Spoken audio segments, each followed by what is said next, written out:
Microsoft may be selling more games in the PlayStation Store than Sony does, as per a new analysis from Derek Strickland at Twigtown. Strickland was looking up the store to check if the Fallout games have charted due to the Amazon Prime show, when he found out that out of the 25 games in the top, most were Microsoft games. Now there are some caveats to this analysis. This was the ranking from April 18 and the store's bestsellers change daily, so it only reflects the result for a single day, with deals also changing the ranking, plus it includes free-to-play games. For April 18, 7 Microsoft games were listed in the top 25, including Call of Duty, Overwatch 2, Sea of Thieves, Fallout 4, Minecraft, Fallout 76, and Grounded. While Sony had 5 games such as MLB The Show 24, Helldivers 2, Destiny 2, Stellar Blade, and Rise of the Ronin. The other publishers with games in the chart were EA and Take-Two with 3 each. The article also points out this shows that Microsoft's and PlayStation's relationship is just as cooperative as it is competitive, and the Redmond company depends heavily on Sony's storefront to sell its games.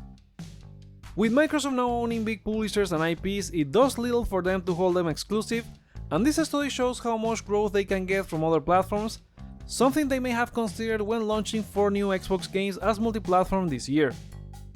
I decided to look at this data with the US top downloads for March that Sony reported last week, adding up all the games from the PS5, PS4, PSVR 2, PSVR and free-to-play charts, but consider that PS4 and PS5 data gets duplicated. What this shows is that EA with 19% has the most games downloaded over the past month, followed by Sony with 11%, Take-Two with 10%, and Microsoft with 9%. This will likely change with the April chart given the popularity of Sea of Thieves during pre-order. So yeah, Microsoft is now one of the key publishers on PlayStation. What do you think about this? Will this make Microsoft publish more games on PlayStation? Voice your thoughts in the comments. Welcome to Hype for Games. Here's more gaming news that you need to know. If you enjoyed this video, please consider giving it a like, sharing it with a friend and subscribing for more, as it helps the channel a ton. Sony could be working on another remake, this time for the PS1 game MediEvil 2, according to a new leak coming from user Orange, who previously leaked that Gravity Rush 2 would be getting a PS5 remaster. The leaker also said that we'll see the remake in May, probably at the rumored State of Play or showcase that will happen around Summer Game Fest, but they didn't give any information on whether the game would launch only on PS5 or PS4 as well. This is still rumor, so take it with a grain of salt. A remake for the first game was launched in 2019, and they recently added MediEvil from PS1 to the PlayStation Plus Classic catalog. Besides, the remake for the second game has been rumored since the series composer posted some tweets back in February 2020, hinting at a new project for the franchise. What do you think of Sony remaking MediEvil 2? Tell us in the comments.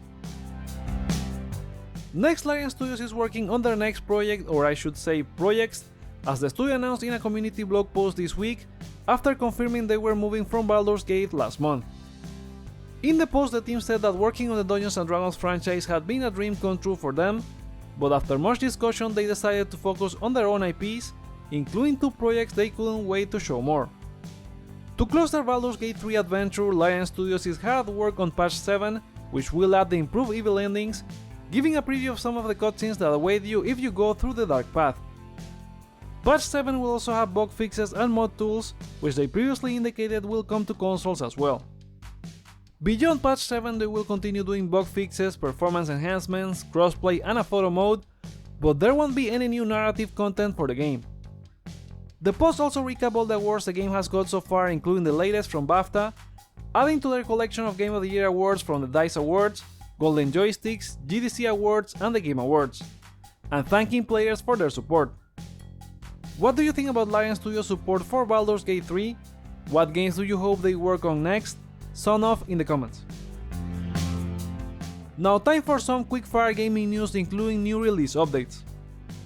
Insomniac has launched a new update for Marvel's Spider-Man 2, which fixes the issue that save files could be deleted from the game after the previous update left unintended access to the game's debug menu. The update also squashes some bugs in several departments, including suit fixes, accessibility and general gameplay. The Fallout TV series from Amazon Prime has brought a fever to play the games, as we saw at the beginning of the video, with some of them being in the top 25 best-selling games on the PlayStation Store, and in a previous video with the games getting more players on Steam. It has also made Fallout games climb in the retail chart in Europe last week, with Fallout 4 improving sales by an insane 7,500%. Besides Fallout 4, other Fallout games such as Fallout 3, Fallout 76 and New Vegas made the top 10 according to GSD data via GameIndustry.biz.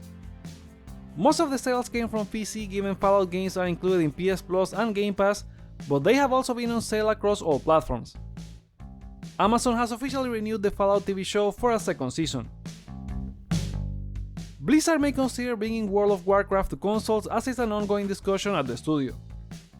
In an interview with BGC, Vice President and Executive Producer for the game, Holly Longdale, explained they still talk about it as they are gamers and nothing is out of the realm of possibility, but they don't have anything official. The producer also reinforced they are now part of Microsoft. So whether it gets made and arrives on PlayStation would be Microsoft's decision, but given the multiplayer nature it would be foolish not to launch it on all console platforms. Now for new release updates. Five Nights at Freddy's Help Wanted 2 has been already out for PSVR 2, but will now bring the scares to PS5 with no VR required, as you complete several tasks to try to finish your shift alive. Out this June 20 for PS5. Ryzen has a new gameplay trailer showing the mix of action RPG and survival you must take part in, while also battling against the Church of Luminance and even Dracula himself. Still scheduled for PS5 later in 2024. The sequel to Darkest Dungeon comes to PlayStation with Red Hook Studios now doing some 3D art style with full character animations. The core gameplay from the original remains the same, but is now a roguelike as well. Coming to PS4 and PS5 this July 15.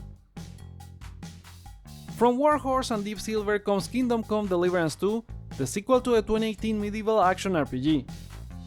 The developer is saying that it will be a behemoth of a game, twice as big as the original with 5 hours of cutscenes instead of 3, and following the story of Henry while adding new weapons like crossbows and firearms. It will arrive on PS5, Xbox Series and PC later in 2024. And those are the PlayStation stories for today. Let me know what you think in the comments below, give this video a thumbs up or down to let me know your feedback. Check out more content you may like as well, such as Ghost of Tsushima getting trophies on PC, and subscribe for more on PlayStation. Thank you so much for watching, my name is Joseph, this is Hyper Games, and I'll see you on the next one.